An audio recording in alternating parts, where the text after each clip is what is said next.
മുസ്ലിങ്ങളുടെ ഒരു ആഘോഷങ്ങളോ അല്ലെങ്കിൽ അവരുടെ മതാചാരങ്ങൾ നടക്കുന്ന സ്ഥലത്ത് ഒരു കട പോലും അവിടെ തുടങ്ങാൻ സാധിക്കുമോ? ജനാധിപത്യം എവിടെ ഇരിക്കുന്നത്? അവിടെ മതാധിപത്യമാണ്. അവിടെ അവരുടെ മതത്തെയും മതാചാരങ്ങൾക്കും അനിഷ്ഠിതമായി മാത്രമേ മറ്റുള്ള മതക്കാർക്കൂടെ ജീവിക്കാനും പ്രവർത്തിക്കാനും സാധിക്കൂ. ഇതൊരു പകല് പോലെ സത്യമല്ലേ? ഇപ്പോഴേ വിഴുങ്ങിയിരിക്കുകയല്ലേ. കോൺഗ്രസിനകത്ത് ഒരാളെ ചേർക്കണമെങ്കിൽ മലപ്പുറത്ത് നിന്ന് യോജിച്ചിട്ടല്ലേ ഇപ്പോഴും ചേർക്കുന്നത്. ഇത്തരം ഗതികെട്ട അവസ്ഥ കോൺഗ്രസ് ഇന്ന് കേരളത്തിലുള്ളത് പോലെ വേറെ ആർക്കുണ്ട്?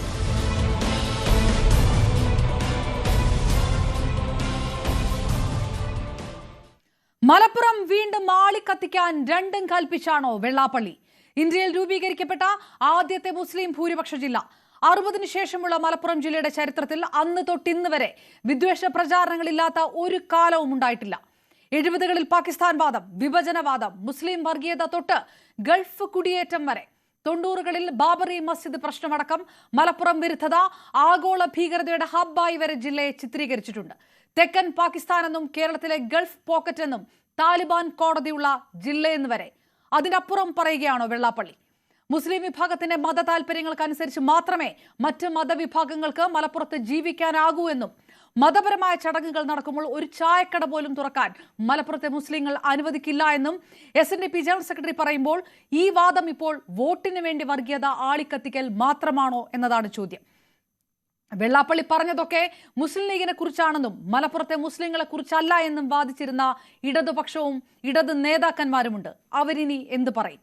നാട്ടുഭാഷയിൽ പറഞ്ഞാൽ വെള്ളാപ്പള്ളിക്ക് സരസ്വതി വിലാസം നാക്കിലുണ്ടെന്ന് പറഞ്ഞ മുഖ്യമന്ത്രി അടക്കം ഇതും പ്രതിരോധിക്കുമോ?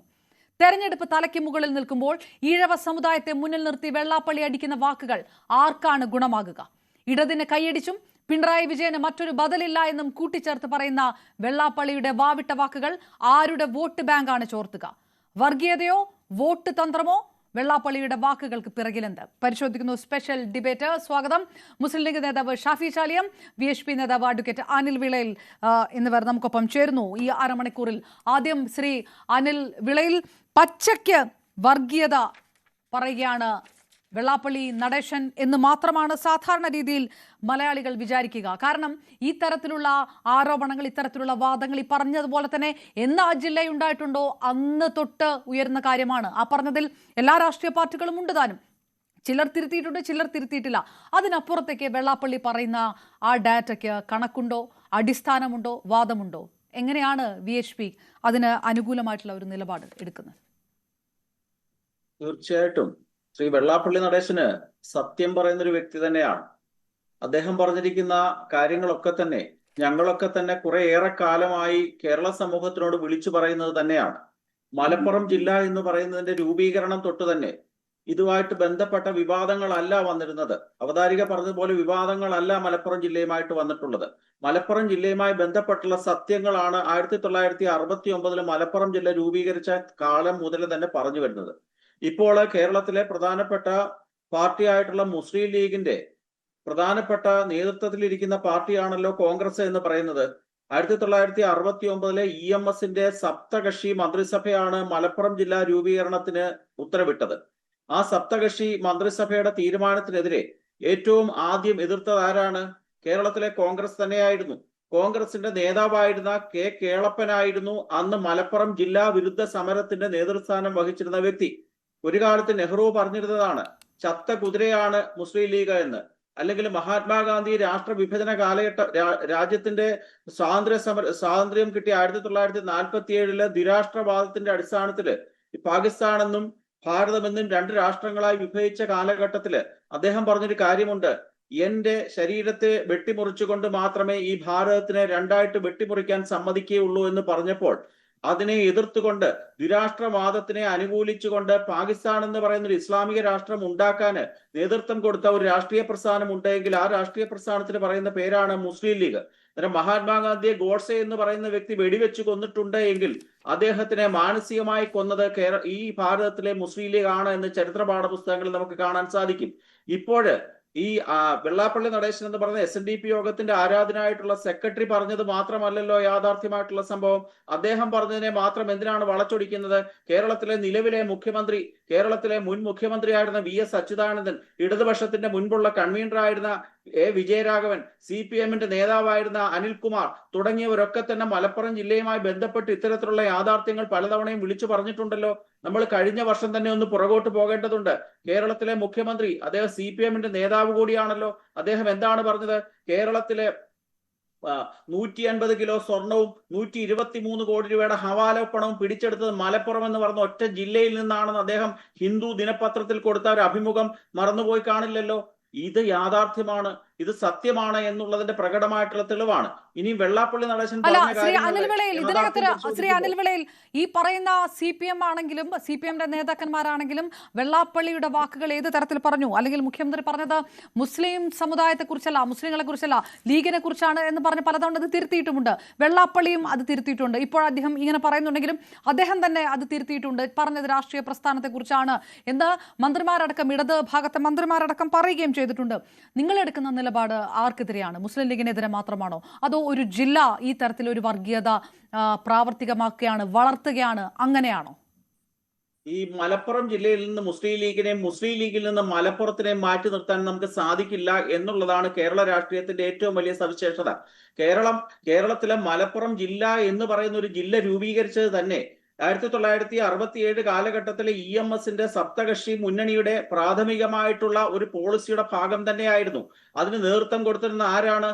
അതിന് നേതൃത്വം കൊടുത്തിരുന്ന CH മുഹമ്മദ് കോയ എന്ന് പറയുന്ന മുസ്ലിം ലീഗിന്റെ ഏറ്റവും പ്രധാനപ്പെട്ട നേതാവായിരുന്നു. അവർ വിലപേശലിൽ കൂടിയായിരുന്നു ഈ മലപ്പുറം ജില്ല നേടിയെടുത്തത്. അതുകൊണ്ട് മുസ്ലിം ലീഗുമായി ബന്ധപ്പെട്ട് മാത്രമേ മലപ്പുറം ജില്ലയുമായി ബന്ധപ്പെട്ടുള്ള കാര്യങ്ങൾ നമുക്ക് ചർച്ച ചെയ്യാൻ സാധിക്കുകയുള്ളൂ. മലപ്പുറത്തുനിന്ന് മുസ്ലിം ലീഗിനെ മാറ്റിവെച്ചുകൊണ്ടോ മുസ്ലിം ലീഗിനെ ഒഴിവാക്കിയ മലപ്പുറം ജില്ലയെ പറ്റിയോ കേരള രാഷ്ട്രീയത്തിൽ ചർച്ച ചെയ്യാൻ സാധിക്കുകയില്ല എന്നുള്ളതാണ് യാഥാർത്ഥ്യം. അവതാരിക സൂചിപ്പിക്കുകയുണ്ടായി, കേരളത്തിലെ എല്ലാ മേഖലകളിലും ഇസ്ലാമിക തീവ്രവാദ പ്രവർത്തനങ്ങൾ നടക്കുന്നുണ്ട്. അതിനകത്ത് ഏറ്റവും സജീവവും സക്രിയവുമായി പ്രവർത്തിക്കുന്ന മലപ്പുറം ജില്ല തന്നെയാണ്. ഇതൊക്കെ പറഞ്ഞിരിക്കുന്നത് ഞാനോ അല്ലെങ്കിൽ ഹൈന്ദവ പ്രസ്ഥാനങ്ങളോ അല്ല. അവതാരിക അപർണക്കുറിപ്പ് ഒരു കാര്യം സൂചിപ്പിക്കുകയുണ്ടായി, സമാന്തര കോടതി സംവിധാനത്തിനെ പറ്റി. മലപ്പുറം ജില്ലയില് സമാന്തര അത്തരം വിദ്വേഷ പ്രചാരണങ്ങൾ ഉണ്ട്. അത് 1960 തൊട്ട് ഉണ്ട് എന്നാണ് അവതാരിക സൂചിപ്പിച്ചതല്ല, ഉണ്ട് എന്നാണ്. ഉണ്ട്, വിദ്വേഷ പ്രചാരണങ്ങൾ ഉണ്ടാണ്. ഈ വിദ്വേഷ പ്രചാരണങ്ങൾ മലയാളി മുഖവിലക്കെടുത്തോ തള്ളിക്കളഞ്ഞോ എന്നുള്ളത് ഇത്രയും കാലമുള്ള രാഷ്ട്രീയ ചരിത്രം പറയും. അവതാരിക സൂചിപ്പിച്ചതല്ല, ഇത് അവതാരികയുടെ വാക്കുകളല്ല. ഇത്തരം വിദ്വേഷ പ്രചാരണങ്ങൾ തുടക്കം തൊട്ടേ നടക്കുന്നു. അത് തള്ളിക്കളഞ്ഞു എന്നുള്ളത് കൊണ്ടാണല്ലോ മുസ്ലിം ലീഗ് കേരളത്തിൽ പ്രധാനപ്പെട്ട രാഷ്ട്രീയ കക്ഷിയായി നിൽക്കുന്നത്. ഈ മലപ്പുറത്തെ മുസ്ലിങ്ങളെ കുറിച്ച് പറയുന്ന ഈ ആക്ഷേപങ്ങൾ കേരളത്തിലെ ജനത, മലയാളികൾ അത് ഏറ്റെടുത്തിട്ടുണ്ട് എന്ന് തോന്നുന്നില്ലല്ലോ. അതല്ലല്ലോ ഇവിടെ ഉണ്ടായിട്ടുള്ള ചരിത്രം. അല്ല, അവതാരിക പറഞ്ഞതിനകത്ത് വസ്തുതാപരമായ ഒരു പിശകുണ്ട്. ഏത് ഡേറ്റ ഉണ്ടെന്നാണ് ചോദിച്ചത്. ആ ഡേറ്റ ഞാൻ പറയാം. കേരളത്തിലെ നിലമ്പൂരിലെ MLA ആയിരുന്ന ശ്രീ ആര്യാടൻ മുഹമ്മദ്, അദ്ദേഹം കോൺഗ്രസിന്റെ മതേതരത്വ മുഖമെന്ന് അവകാശപ്പെടുന്ന ഒരു നേതാവായിരുന്നല്ലോ. അദ്ദേഹം കോടിയേരി ബാലകൃഷ്ണൻ എന്ന് പറയുന്ന വ്യക്തി കേരളത്തിലെ ആഭ്യന്തരമന്ത്രിയായിരുന്ന കാലഘട്ടത്തില് നിയമസഭയിൽ ഒരു ചോദ്യം ചോദിച്ചു, കേരളത്തിലെ ഇസ്ലാമിക കോടതികൾ പ്രവർത്തിക്കുന്നുണ്ടോ എന്നായിരുന്നു ആ ചോദ്യം. നിയമസഭയുടെ രേഖകൾ പരിശോധിച്ചാൽ, ഞാൻ വേണേ അടുത്ത റൗണ്ടിൽ കൃത്യമായിട്ട് ഡേറ്റ് ഉൾപ്പെടെ ഞാൻ പറയാം. നിയമസഭാ രേഖകൾ പരിശോധിക്കുകയാണെങ്കിൽ നിലമ്പൂരിലെ ഇസ്ലാമിക കോടതി ദാറുൽ ഖുദ എന്ന പേരിൽ ഇസ്ലാമിക കോടതി പ്രവർത്തിക്കുന്നുണ്ട് എന്നും all India Muslim personal law ബോർഡിന്റെ അധ്യക്ഷനായിരുന്ന വ്യക്തി മലപ്പുറത്ത് വന്ന് ആ ഇസ്ലാമിക കോടതി ഉദ്ഘാടനം ചെയ്തതായിട്ട് കേരള നിയമസഭയിൽ കോടിയേരി ബാലകൃഷ്ണൻ എന്ന് പറയുന്ന കേരളത്തിന്റെ ആഭ്യന്തരമന്ത്രി ആര്യാടൻ മുഹമ്മദ് എന്ന് പറഞ്ഞ കോൺഗ്രസിന്റെ നിലമ്പൂരിലെ MLA-ക്ക് മറുപടി കൊടുത്തിട്ടുണ്ട്. കൃത്യമായ രേഖയുണ്ട്. അതുകൊണ്ട് അതൊക്കെ വസ്തുതാവിരുദ്ധമായ സംഭവങ്ങളല്ല. ശ്രീ വെള്ളാപ്പള്ളി നടേശൻ സൂചിപ്പിച്ചത് എന്താണ്? ഇസ്ലാമിക ലീഗിനുള്ള മറുപടി ലീഗ് പറയട്ടെ, ലീഗ് തന്നെ ശ്രീ ഷാഫി ചാലിയം പറയട്ടെ. ഒറ്റ കാര്യമാണ് ഞാൻ അതിനു മുമ്പ് ചോദിക്കുന്നത്. വെള്ളാപ്പള്ളി സത്യം പറയുന്ന ഒരാളാണ് എന്നാണ് താങ്കൾ പറഞ്ഞത്. വെള്ളാപ്പള്ളി പറഞ്ഞ 2 സത്യങ്ങൾ അത് അംഗീകരിക്കുന്നുണ്ടോ എന്നും കൂടെ ചോദിച്ചിട്ട് ഞാൻ അങ്ങോട്ട് പോവാം. യെസ് ഓർ നോ മാത്രം പറഞ്ഞ സമയപരിധി കൊണ്ട്. ആർക്കും വേണ്ടാത്തവർ അടിഞ്ഞുകൂടുന്ന സ്ഥലമാണ് BJP എന്ന് വെള്ളാപ്പള്ളി നടേശൻ പറഞ്ഞിട്ടുണ്ട്. അംഗീകരിക്കുന്നുണ്ടോ? Yes or no? പിണറായി വിജയന് ബദലില്ല എന്ന് പറയുന്ന വെള്ളാപ്പള്ളിയെ നിങ്ങൾ അംഗീകരിക്കുന്നുണ്ടോ? Yes or no? Shri Vellappally Natesan പറഞ്ഞ രാഷ്ട്രീയ കാര്യങ്ങളെ പറ്റി ഞാൻ മറുപടി പറയാൻ ബാധ്യസ്ഥനല്ല. പക്ഷെ മലപ്പുറം ജില്ലയെ പറ്റി ഇന്ന് അദ്ദേഹം പറഞ്ഞിട്ടുള്ള നിങ്ങളുടെ ചാനലിനോട് സംസാരിച്ച കാര്യം 100% വെള്ളാപ്പള്ളി പറയുന്ന രാഷ്ട്രീയ വിഷയങ്ങൾ അംഗീകരിക്കുന്നില്ല, വർഗീയ വിഷയങ്ങൾ അംഗീകരിക്കാം. ഓക്കെ, ഞാൻ തിരികെ എത്താം. ശ്രീ ഷാഫി ചാലിയം, തീവ്രവാദ പ്രവർത്തനങ്ങൾ ശരി, ഞാൻ തിരികെ എത്താം. ഞാൻ വരാം ശ്രീ അലിവിളയിൽ നമുക്ക് നേർക്കുനേർ ചോദിച്ചു പോവാം. ശ്രീ ഷാഫി ചാലിയം, പച്ചയ്ക്ക് വർഗീയത പറയുകയാണോ വെള്ളാപ്പള്ളി, അതോ ഹൈന്ദവ സംഘടനകളടക്കം പറയുന്നത് ഇത് ഇന്നും ഇന്നലെയും തുടങ്ങിയ ഡാറ്റ കണക്കല്ല, ഇത് അധികാരത്തിലിരിക്കുന്ന സമയത്ത് ഇടത് പക്ഷമെന്നോ ഈവൻ കോൺഗ്രസ് എന്നോ നോക്കാതെ പറഞ്ഞിട്ടുള്ള ഡാറ്റകളൊക്കെ ഇവിടെ ഉണ്ട്, അത്തരം പഴയ പ്രസംഗങ്ങളുണ്ട്. മുഖ്യമന്ത്രി പിണറായി വിജയൻ ഇപ്പോഴല്ല, അദ്ദേഹം CPM സംസ്ഥാന സെക്രട്ടറി ആയിരിക്കുമ്പോൾ പറഞ്ഞ കാര്യങ്ങളൊക്കെ ഉണ്ട്. അപ്പോൾ അതിനപ്പുറത്തേക്ക് വെള്ളാപ്പള്ളി എന്തെങ്കിലും പറഞ്ഞോ?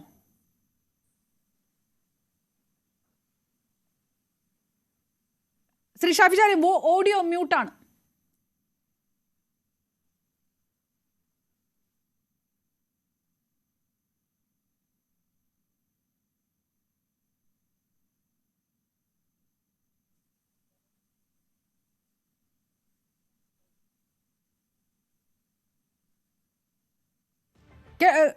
ഓക്കെ, വളരെ പെട്ടെന്ന് അദ്ദേഹത്തിൽ ചെറിയൊരു ടെക്നിക്കൽ വിഷയം, നമുക്കൊരു ചെറിയ ഇടവേള പോയിട്ട് വളരെ പെട്ടെന്ന് ശ്രീ ഷാഫി ചാലിയത്തിലേക്ക് തിരികെ എത്താം.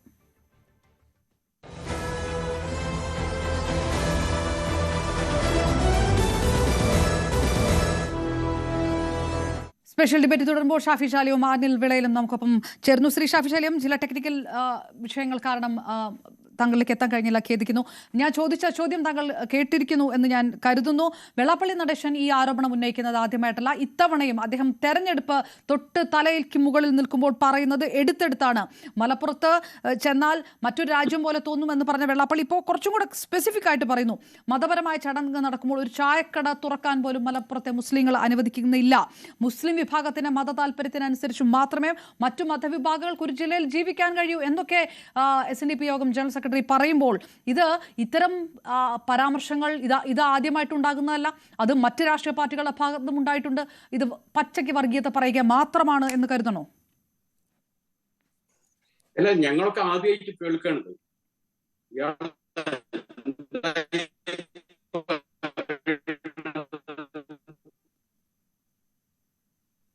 മുസ്ലിമിനടുത്ത് ഒരു ചായക്കട തുടങ്ങാൻ ഉദ്ദേശിക്കുന്നത്. പള്ളിയില് പിന്നെ അകത്ത് നിസ്കരിക്കുന്നിടത്ത് ചായക്കട തുറക്കാനാണോ, അല്ലെങ്കിൽ പെരുന്നാളിന്റെ ഈദ്ഗാഹാണോ, അതല്ലെങ്കിൽ ചില നേർച്ചകളുണ്ട്, എന്താ ഇയാൾ ഉദ്ദേശിക്കുന്നത്? അല്ലെങ്കിൽ പിന്നെ ഈ സമ്മേളനങ്ങളൊക്കെ ഉണ്ടാവും, അവിടെയൊക്കെ കപ്പലടി വിൽക്കാനും അല്ലെങ്കിൽ ഇഞ്ചിമിഠായി വിൽക്കാനൊക്കെ വരുന്നവൻ ഏത് സമുദായം എന്ന് ആരാ അന്വേഷിക്കല്? എന്തൊരു കഷ്ടമാണ് ഇങ്ങനെയൊക്കെ പറഞ്ഞാല്. യാതൊരു കെടുപിടില്ലാതെ ഓരോന്ന് വിളിച്ചു പറയാ. എന്ത് പ്രശ്നമാണുള്ളത്? ഇവിടെ ഇപ്പോ ഒരു പാനലിസ്റ്റ് ഇതേമാതിരി എന്തോ പിന്നെ ഇസ്ലാമിക കോടതി ഉണ്ടായിരുന്നു, ഞങ്ങൾക്ക് കാണിച്ചിരുന്നത് എവിടെ ഈ കോടതി ഉള്ളതെന്ന് ഞങ്ങൾ ആരും ഇതുവരെ കണ്ടിട്ടില്ല. വെറുതെ ഓരോ ഈ വിഷയൊക്കെ ഇങ്ങനെ വിളിച്ചു പറയുമ്പോൾ മലപ്പുറം ജില്ല തന്നെ എന്തപ്പോ മലപ്പുറം ജില്ല രൂപീകരിച്ച എന്താ കുഴപ്പം? പത്തനംതിട്ട ജില്ല രൂപീകരിച്ചല്ലോ, ഈ ചങ്ങാതിമാരെ എവിടെയും വയനാട് രൂപീകരിച്ചല്ലോ. ഇപ്പോഴും 10-60 ലക്ഷം മനുഷ്യന്മാരാ. 8 ലക്ഷം 9 ലക്ഷം വരുന്ന ജനതയുള്ള ജില്ലക്കും ഒരു ജില്ലാ കലക്ടർ, 60 ലക്ഷമുള്ള മനുഷ്യന്മാർക്ക് ഒരു ജില്ലാ കലക്ടർ. എന്തെല്ലാം പ്രശ്നങ്ങൾ അവിടെ നേരിട്ടുണ്ട്. പിന്നെ അവിടെ ഹിന്ദു സമുദായം ഇല്ലേ? അവിടുത്തെ ഹിന്ദു സമുദായം ഇനി എവിടെ പോകണം? 30-35% ഹിന്ദുക്കളുണ്ട്, വളരെ സന്തോഷത്തിൽ ജീവിക്കുന്നവരുണ്ട്. മലപ്പുറം ജില്ലയ്ക്ക് തൊഴിലെടുക്കാൻ വന്ന ധാരാളം പേർ തെക്കൻ കേരളത്തിലും മധ്യ കേരളത്തിലുണ്ട്. ഒറ്റ ആളും ഇവിടെ വന്നതിന് ശേഷം റിട്ടയർഡ് ആയി കഴിഞ്ഞാൽ നാട്ടിലേക്ക് തിരിച്ചു പോകില്ല, ഇവിടെ തന്നെ കൂടെ. എന്താ കാരണം? താങ്കളെപ്പോലുള്ള വിഷജന്തുക്കൾ ഇവിടെ കുറവാ, അതുകൊണ്ടാണ്. അത് ആദ്യം മനസ്സിലാക്കി. പിന്നെ വേറെന്തൊക്കെ ഇവിടെ പറഞ്ഞല്ലോ. ഈ വെള്ളാപ്പള്ളി പിന്നെ പറയുന്നതിനെ കുറിച്ചിട്ടൊക്കെ ബാക്കിയുള്ളവരെന്താ പറഞ്ഞത്? അദ്ദേഹം ലീഗിനെതിരെ പറഞ്ഞെന്നല്ലേ KT ജലീലും പിണറായി വിജയനൊക്കെ ന്യായീകരിക്കുന്നത്. ഇപ്പൊ ഇന്ന് പറഞ്ഞ പിന്നെ സാധനം ലീഗിനെതിരെയാണ്. മൊത്തം മുസ്ലിം സംഘടനകളെ അടക്കിയല്ലേ പറഞ്ഞത്, അല്ലേ? അപ്പൊ ഇതിനെ കുറിച്ച് എന്താണ് പറയാനുള്ളത്? പണ്ട് വെള്ളാപ്പള്ളി വർഗീയത പറഞ്ഞാൽ അതിന് മറുപടി കൊടുക്കാൻ കമ്മ്യൂണിസ്റ്റ് പാർട്ടിയുടെ നേതാക്കന്മാര്, CPM-ന്റെ നേതാക്കന്മാര് മുന്നോട്ട് വന്നിരുന്നു, അല്ലേ? ഇപ്പൊ എന്താ മിണ്ടാതിരിക്കുന്നത്? ഷാഫി ചാലിയം, ശ്രീ ഷാഫി ചാലിയം വളരെ സ്പെസിഫിക് ആയിട്ട് പറയുന്നുണ്ട്. അത് നേരത്തെ തന്നെ പറഞ്ഞു വരുന്ന കാര്യങ്ങളാണ്. എത്ര പഞ്ചായത്ത് അംഗങ്ങൾ ഹിന്ദുക്കളുണ്ട് മലപ്പുറത്ത്? അതെന്തുകൊണ്ടാണ് ഇല്ലാത്തത്? മുസ്ലിങ്ങൾ അല്ലാത്തവർക്ക് സീറ്റ് കൊടുക്കാറുണ്ടോ ലീഗ് നേതാക്കന്മാരുടെ പേഴ്സണൽ സ്റ്റാഫിൽ മുസ്ലിങ്ങൾ അല്ലാത്തവരുണ്ടോ? അങ്ങനെ സ്പെസിഫിക് ആയിട്ട് പല തവണ ചോദ്യങ്ങൾ എടുത്ത് ചോദിക്കുന്നുണ്ട് വെള്ളാപ്പള്ളി. അതെ, വളരെ കൃത്യമല്ലേ. മുസ്ലിം ലീഗിന്റെ അകത്ത് മുസ്ലിം ലീഗിന് ഏകദേശം 1000-ൽ താഴെ പഞ്ചായത്ത് മെമ്പർമാരുണ്ട്. അതിൽ 200-ന്റെ അടുത്ത് മുസ്ലിങ്ങൾ അല്ലാത്തവരാ. അതറിയാം നിങ്ങൾക്ക്? ഞാൻ ഇപ്പൊ മുസ്ലിം ലീഗിന്റെ സംസ്ഥാന സെക്രട്ടറിയാണ്. എന്റെ മേലൊരു സമിതി ഉണ്ട്, സംസ്ഥാന സെക്രട്ടേറിയറ്റ് എന്ന് പറയും. ആ സെക്രട്ടേറിയറ്റില് ഒരു ഹിന്ദു നായർ സമുദായത്തിൽപ്പെട്ട ശ്യാം സുന്ദർ ഉണ്ട്, എന്റെ മേലെയാണ്. ഞാൻ സംസ്ഥാന ഭാരവാഹി, എന്റെ മേലെ. UC രാമൻ എന്റെ മേലെയാണ്. ജയന്തി നടരാജൻ എന്റെ മേലെയാണ്. ഇപ്പൊ മരിച്ചുപോയ AP ഉണ്ണികൃഷ്ണൻ, ഇവർക്ക് ഞങ്ങൾക്ക് മേലെ ഇരിക്കുന്നത്. അത് ആദ്യം മനസ്സിലാക്കുക.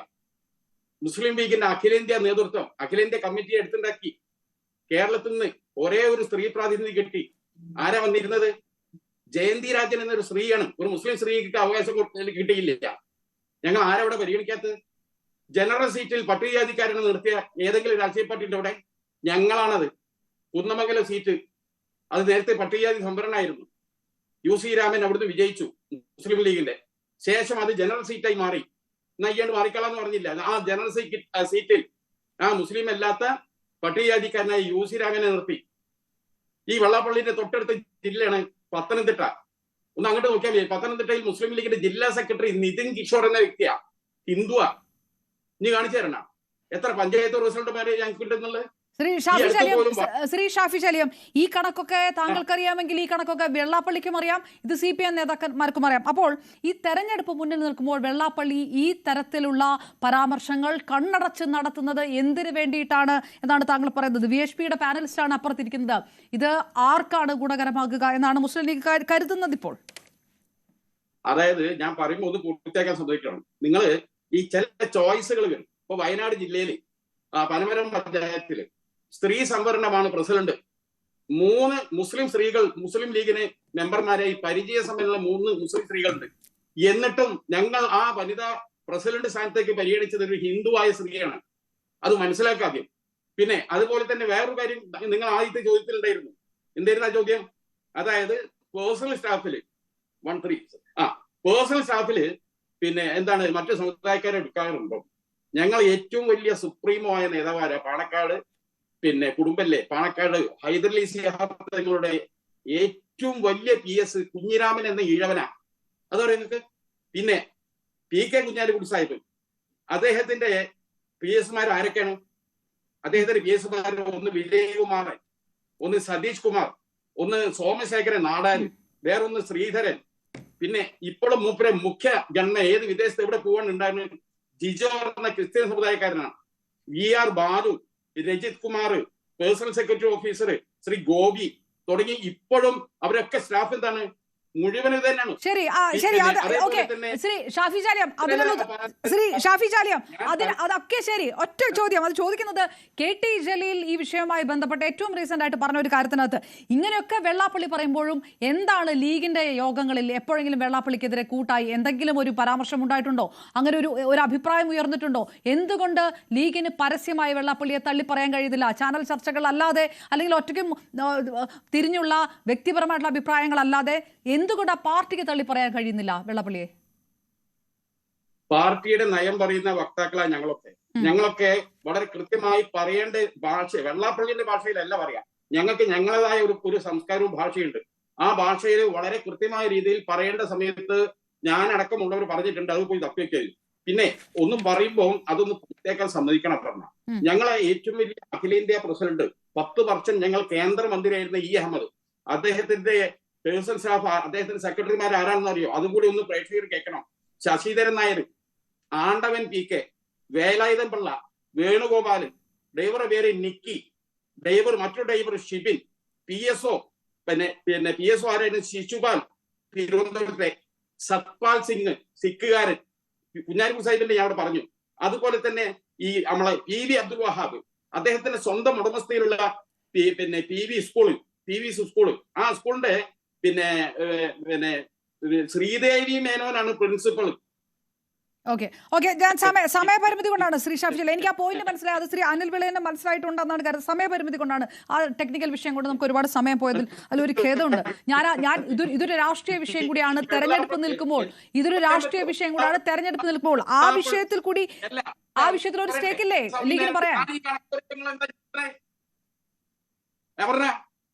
നിങ്ങൾ വെള്ളാപ്പള്ളിന്റെ അടുത്ത് ഈ മൈക്കേറ്റ് പോകുമ്പോ ആ വേഷം മുഴുവൻ നിങ്ങൾ കൊടുക്കണ്ടല്ലോ. അതിന് മറുപടി വരെയുന്ന ഞങ്ങൾ എന്താ വഴി വെച്ച് ബ്ലോക്ക് ചെയ്യണേ? ഒന്ന് പറയാൻ പൂർത്തിയാക്കാൻ സമ്മതിക്കും. ഇത് ശരിയല്ലല്ലോ. ഞങ്ങൾ എല്ലാ നേതാക്കന്മാരുടെയും മന്ത്രിമാരുടെയും ഒക്കെ പേഴ്സണൽ സ്റ്റാഫിന്റെ കണക്ക് ഞാൻ പറഞ്ഞു. പറയുമ്പോൾ അല്ല, നമുക്ക് സമയപരിമിതി ഉണ്ട്. മുഴുവൻ പറയുമ്പോ ബാക്കി കാര്യങ്ങൾ എനിക്ക് ചോദിക്കണ്ടേ? ആ ഇലക്ഷന്റെ വിഷയം ചോദിക്കണ്ടേ? അത് ഈ അരമണിക്കൂറായതിന്റെ ഒരു വിഷയമാണ് ശ്രീ ഷാഫി ചാലിയം. നമ്മൾ നേരത്തെ പറഞ്ഞാണല്ലോ. എന്ത് ന്യായമാണത്?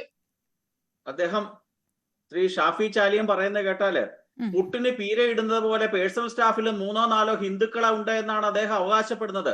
നമ്മൾ ശ്രദ്ധിക്കേണ്ട ഒരു കാര്യം, കഴിഞ്ഞ മാസമാണല്ലോ അദ്ദേഹത്തിന്റെ നേതാവായ KM ഷാജിയുടെ ഒരു പ്രസംഗം ഉണ്ടായിരുന്നല്ലോ. എന്തായിരുന്നു പ്രസംഗം? മന്ത്രിമാരുടെ MLA-മാരുടെ എണ്ണത്തിലൊന്നുമല്ല നമ്മൾ പ്രാധാന്യം കൊടുക്കേണ്ടത്. നമ്മളുടെ അവകാശം, നമ്മളുടെ മുസ്ലിങ്ങളുടെ അവകാശം പിടിച്ചു വാങ്ങാനുള്ള ഭരണമായിരിക്കണം ഇനി ഉണ്ടാകേണ്ടതെന്നാണ് അദ്ദേഹം പറഞ്ഞത്. ഇദ്ദേഹം ഈ പറഞ്ഞ കണക്കൊന്നും കേരളത്തിലെ ജനങ്ങൾക്ക് ദഹിക്കുന്ന കാര്യമൊന്നുമല്ല. ആകെ 4, 3, 5, 6 പേഴ്സണൽ സ്റ്റാഫിലെ അംഗങ്ങളും ഏതെങ്കിലും ലീഗിന്റെ നേതാവിന്റെ ഒരു സ്കൂളിലെ പ്രിൻസിപ്പളോ ഹിന്ദു നാമധാരിയായി എന്നുള്ള കാരണത്താൽ ഒന്നും മുസ്ലിം ലീഗ് എന്ന് പറയുന്ന പ്രസ്ഥാനം വർഗീയ പാർട്ടി അല്ലാതായി മാറുന്നില്ല. അവരുടെ പേരില്, അവരുടെ കൊടിയില്, അവരുടെ തത്വത്തില് എല്ലാം തന്നെ വർഗീയത തന്നെയാണ്. കേരളത്തിലെയും ഭാരതത്തിലും ഒരൊറ്റ പ്രസ്ഥാനത്തിന് ഇല്ലാത്തതിനേക്കാൾ ഉപരിയായിട്ട് വർഗീയമായിട്ടുള്ള പ്രസ്ഥാനം തന്നെയാണ് അവരുള്ളത്. ഒറ്റ കാര്യമാണ്, വെള്ളാപ്പള്ളി ഇപ്പോഴും പറയുന്നത് CPM-ന് വേണ്ടിയിട്ടാണ്, പിണറായി വിജയന് വേണ്ടിയിട്ടാണ്. BJP-യിലേക്ക് പോയിട്ടുള്ള CPM വോട്ടുകൾ തിരിച്ചു പിടിക്കാൻ വേണ്ടിയിട്ടാണോ വെള്ളാപ്പള്ളി ഇത് പറയുന്നതൊക്കെ സംശയിച്ചാൽ പോലും ഒന്നും ചെയ്യാൻ കഴിയില്ല. വെള്ളാപ്പള്ളിയെ അംഗീകരിക്കുന്നതോടെ അല്ലെങ്കിൽ നിങ്ങൾ എടുത്തു പറയുന്നതിലൂടെ ആർക്കാണ് ഗുണം? അത് BJP-ക്കാണോ, NDA-ക്കാണോ, അതോ ഇടതുപക്ഷത്തിനാണോ? ശ്രീ വെള്ളാപ്പള്ളി നടേശൻ പറഞ്ഞ കാര്യങ്ങൾ തെറ്റാണെങ്കിൽ, അദ്ദേഹം പറഞ്ഞ കാര്യങ്ങൾ കള്ളമാണ് എന്നുണ്ടെങ്കിൽ കേരളത്തിലെ മുഖ്യമന്ത്രി ഉൾപ്പെടെയുള്ള ആൾക്കാർ തിരുത്തണം. അല്ലെങ്കിൽ അദ്ദേഹം ഒരു പിന്തുണ കൊടുക്കുകയാണ് വേണ്ടത്. ഒന്നുകിൽ തിരുത്തിയില്ല എങ്കിൽ മുഖ്യമന്ത്രി CPM-ഉം വെള്ളാപ്പള്ളി നടേശനെ തിരുത്തിയില്ല എങ്കിൽ വെള്ളാപ്പള്ളി നടേശൻ ശരിയാണ്, അല്ല തിരുത്തുകയാണ്. വെള്ളാപ്പള്ളി നടേശൻ പറഞ്ഞത് കള്ളമാണ് എന്ന് ഈ മുഖ്യമന്ത്രിയും മറ്റും പറയുകയാണെങ്കിൽ ഈ വെള്ളാപ്പള്ളി നടേശൻ കള്ളമായി മാറുമല്ലോ. തെരഞ്ഞെടുപ്പ് തലയിൽ നിൽക്കുമ്പോൾ ഈ പറയുന്നത് വർഗീയതയ്ക്ക് അപ്പുറമില്ലേ? അതിനകത്ത് ഇടതുപക്ഷത്തിനുണ്ടോ? ശ്രീ ഷാഫി ചാലിയം, നമുക്ക് സമയം തീർന്നതുകൊണ്ടാണ് ശ്രീ ഷാഫി ചാലിയം ഒരു 1/2 മിനിറ്റ് ഒന്ന് പറഞ്ഞ് അവസാനിപ്പിക്കാം. അല്ല, നിങ്ങൾ ചോദിച്ചല്ലോ വെള്ളാപ്പള്ളി പറയുന്നതിന് അതേ ഭാഷയിൽ എന്താണ് മുസ്ലിം ലീഗ് പ്രതികരിക്കാറുള്ളത്? പേപ്പട്ടി മനുഷ്യനെ കടിക്കും, തിരിച്ച് മനുഷ്യൻ പേപ്പട്ടിയെ കടിക്കാറില്ല. അതുകൊണ്ട് തന്നെയാണ്. അല്ലല്ല, അങ്ങനൊക്കെ ഷാഫി ചാലിയം ശ്രീ വെള്ളാപ്പള്ളി പേപ്പട്ടിയെന്നൊന്നും വിശേഷിപ്പിക്കേണ്ട കാര്യമൊന്നുമില്ല. നിങ്ങളും നിങ്ങളുടെ നേതാക്കന്മാരുമാണ് തനി വർഗീയ പേപ്പട്ടികൾ. അദ്ദേഹം പറഞ്ഞത് കറക്റ്റ് തന്നെയാണ്. നിങ്ങളെന്ന് പറഞ്ഞ സൈനൈഡ്, പച്ച നിറത്തിൽ സൈനൈഡ് പ്രസ്ഥാനത്തിൽ പറയുന്ന പേരാണ് മുസ്ലിം ലീഗ്. ദയവായിട്ട് ശ്രീ വെള്ളാപ്പള്ളി നടേശന്റെ കൂട്ടുള്ള ആൾക്കാരെ പേപ്പട്ടിയെന്നൊന്നും പറയാനുള്ള യോഗ്യത ഒന്നും പ്രസ്ഥാനത്തിനുമായിട്ടില്ല. നിങ്ങളൊക്കെ വർഗീയ സൈനൈഡ് പ്രസ്ഥാനങ്ങൾ തന്നെയാണ്. അതിനുപരിയായിട്ട് ഒന്നും പറയേണ്ടത് താങ്കളുടെ യോഗ്യത ഒന്നുമില്ല. താങ്കളാണ് വെള്ളാപ്പള്ളി നടേശന്റെ കൂട്ട് ആരാധനായിട്ടുള്ള ഒരു നേതാവ് എന്ന് വിശേഷിപ്പിക്കാൻ താങ്കൾക്ക് യോഗ്യത ഒന്നുമില്ല. താങ്കൾ സൈനൈഡാണ്. നിങ്ങളുടെ സമയപരിമിതി കൊണ്ട് ഇടപെടേണ്ടതായിട്ട് വരുന്നു. ഖേദമുണ്ട്, കാരണം അരമണിക്കൂറിൽ ഈ ചർച്ച ചുരുക്കേണ്ടി വന്നതിൽ. ഏതായാലും വെള്ളാപ്പള്ളി മലപ്പുറം പരാമർശത്തിൽ ഉറച്ചു നിൽക്കുകയും അദ്ദേഹം പരാമർശം കടുപ്പിക്കുകയും ചെയ്ത സാഹചര്യത്തിൽ ഈ വിഷയത്തിൽ വീണ്ടും ചർച്ചകൾക്ക് വഴി തുറക്കുകയാണ്, അതിൽ തർക്കമില്ല. എന്നോട് ക്ഷമിക്കണം ശ്രീ ഷാഫി ചാലിയം. ഒപ്പം അനിൽ വിളയിൽ സമയപരിമിതി കൊണ്ടുകൂടിയാണ് 1/2 മണിക്കൂർ കൊണ്ട് ചുരുക്കേണ്ടി വന്നത്. പൂർണ്ണമാകുന്നു സ്പെഷ്യൽ ഡിബേറ്റ്. നമസ്കാരം.